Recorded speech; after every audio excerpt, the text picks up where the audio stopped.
As ondas do mar realizan un traballo de construción da costa ao depositar os materiais procedentes do arranque e abrasión producidos noutros lugares.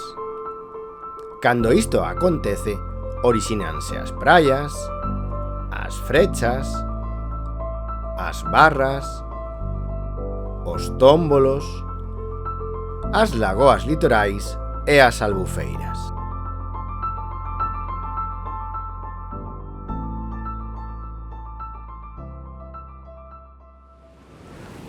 As praias son o resultado da acumulación de areas, gravas ou cantos rodados depositados ao longo da marxe continental.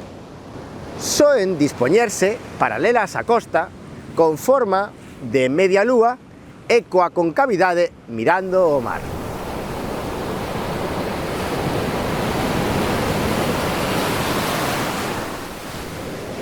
Os lindes dunha praia sitúanse entre a liña de máximo alcance das ondas durante as pleamares vivas dos temporais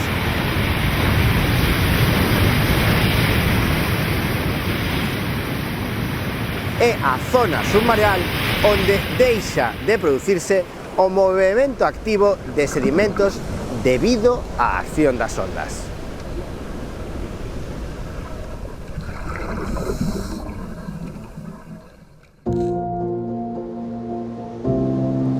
Cada areal posúe unhas formas e unhas dinámicas propias dependentes en gran medida da súa xénese, forma e localización no contexto costeiro.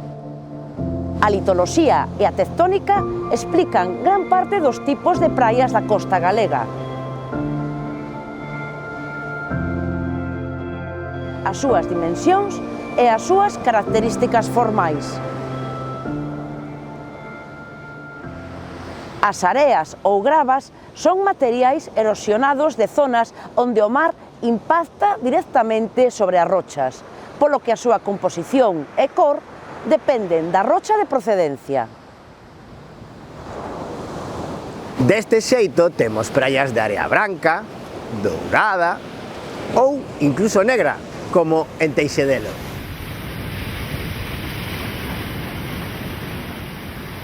O seu tamaño tamén é variable.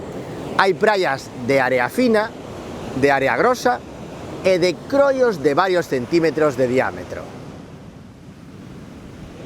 Existen tamén praias formadas por sedimentos que os ríos depositan na costa ou por fragmentos de caprazóns e restos de organismos que habitan na auga.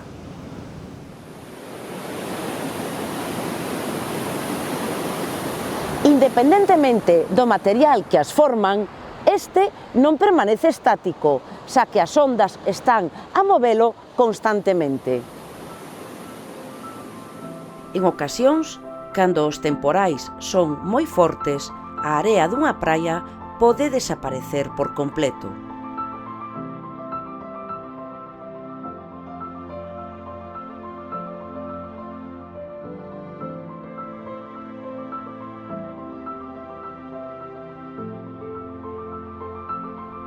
Pola contra, cando o vento é moi forte e sopra terra adentro, as acumulacións de area poden ser importantes na liña litoral. Se isto se dá a miúdo, poden chegar a formarse dunas.